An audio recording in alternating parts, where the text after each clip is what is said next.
বন্ধুরা, রাজ্যের সকল স্তরের চুক্তিভিত্তিক কর্মচারী, পার্মানেন্ট কর্মচারী, পশ্চিমবাংলার সকলে যারা রয়েছেন, সমগ্র শিক্ষা থেকে শুরু করে এসএসকে, এমএসকে, পৌরসভা, মাদ্রাসা, ভোকেশনাল, পার্ট টাইম, আপনার সিভিক ভলেন্টিয়ার্স, আশা, আইসিডিএস, ভিআরপি, প্রায় 3 লক্ষের উপরে পশ্চিমবাংলায় কন্ট্রাকচুয়াল কর্মচারী রয়েছে। এবং সত্যি কথা বলতে এই কন্ট্রাকচুয়াল কর্মচারীদের উপর ভর করেই বর্তমানে পশ্চিমবঙ্গের মেশিনারি, প্রশাসনিক যে মেশিনারি সেটা চলছে।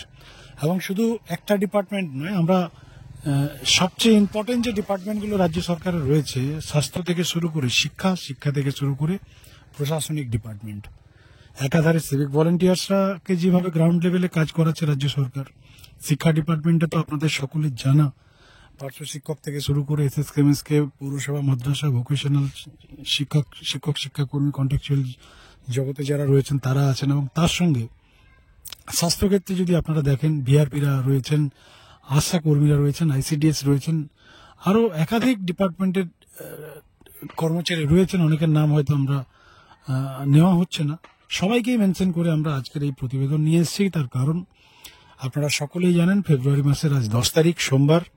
আজ থেকেই অফিসিয়াল প্রসিডিওর শুরু।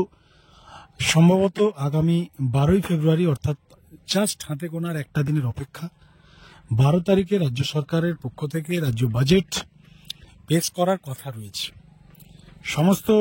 সমস্ত দিক থেকে যদি সবকিছু ঠিক থাকে, তাহলে আগামী 12 তারিখ অর্থাৎ আগামীকাল একটা দিন হাতে রয়েছে। তার পরের দিন ঠিক 12ই ফেব্রুয়ারি পশ্চিমবঙ্গ সরকার, তৃণমূল কংগ্রেসের সরকার পশ্চিমবাংলাতে বাজেট পেশ করবে। বন্ধুরা, বড় বিষয়, বড় প্রশ্ন যে এই বাজেটে যে হাওয়া ক্রিয়েট হয়েছে, যে অ্যাটমসফিয়ার ক্রিয়েট হয়েছে সারা রাজ্য জুড়ে, সোশ্যাল মিডিয়াতে, প্রিন্ট মিডিয়াতে, টেলিভিশন মিডিয়াতে, যে রাজ্য সরকার এই বাজেটে অনেক জনমুখী প্রকল্প, অনেক জায়গাতে ভাতা বৃদ্ধি, অনেক জায়গাতে লোভনীয় কিছু প্রকল্প থেকে শুরু করে একাধিক ঘোষণা রাজ্য সরকার করতে পারে।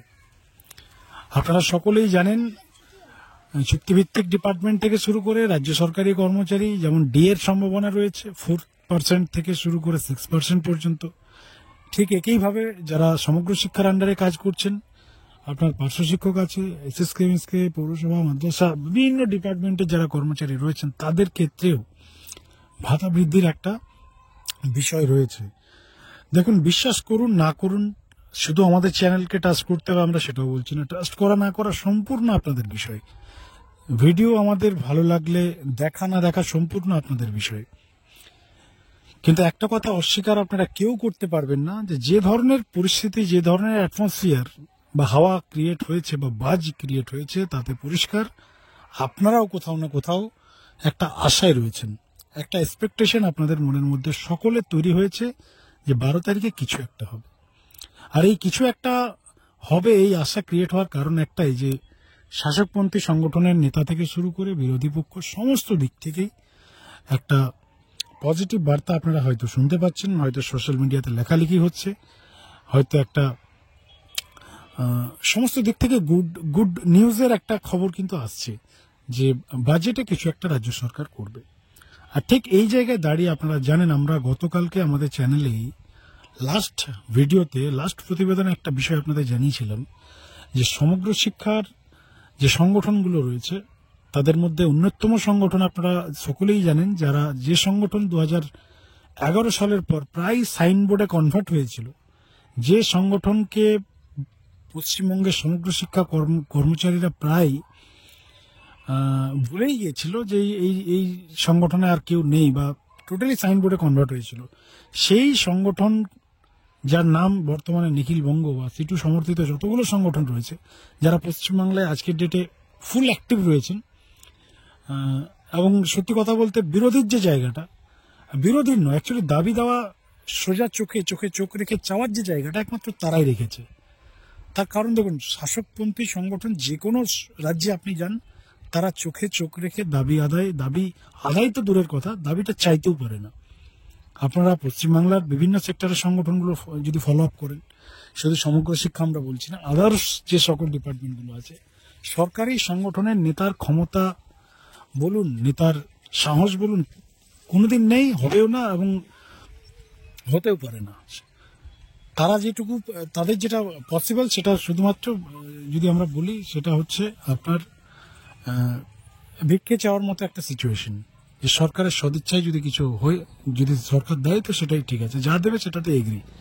কিন্তু দাবি আদায় করাটা দূরের কথা, বাট দাবি চাওয়ার জায়গাটাও সরকারি সংগঠনের নেতারা বর্তমানে নেই। তো এই সিচুয়েশনে দাঁড়িয়ে আপনারা জানেন গতকালকে নিখিলবঙ্গ থেকে শুরু করে আরও তার সঙ্গে আরও একাধিক সংগঠনের নেতারা একটা বৈঠক করেছেন, এবং সেই বৈঠকেও যেটা মূল বিষয়, আমরা সমস্ত নেতাদের বক্তব্য শোনার পর যা দেখলাম, আমরা গতকালকেই জানিয়েছি, আবারও এই বিষয়টি নিয়ে হালকা আলোচনা করছি আমরা।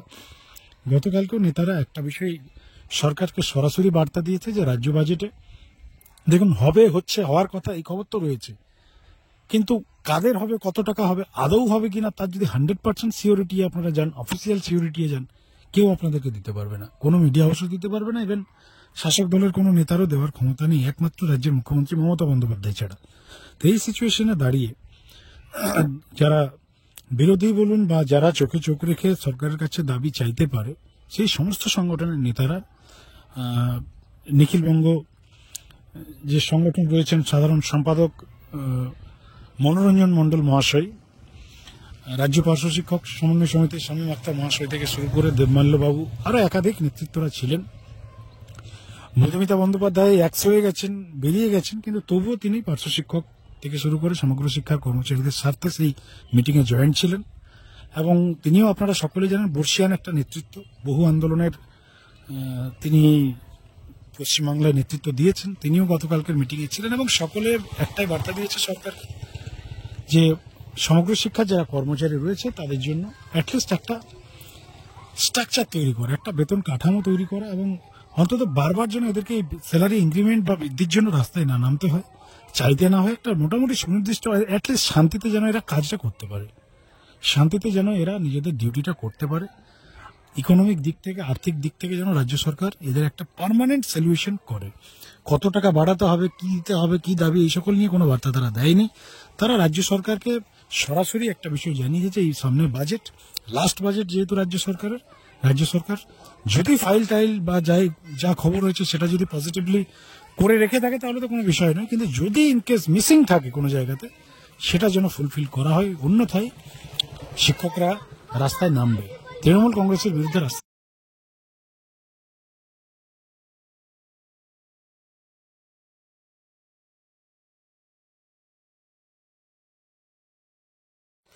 বন্ধুরা, এবার দেখার বিষয় রাজ্য সরকার কি ঘোষণা করছে, আদৌ 12 তারিখে ঠিকঠাকভাবে বাজেট পেশ হচ্ছে কিনা, সমস্ত বিষয়ে আমাদের নজর থাকবে। আপনাদের কিছু যদি বলার থাকে এই বিষয়ে অবশ্যই কমেন্ট সেকশনে লিখে জানান। ধন্যবাদ।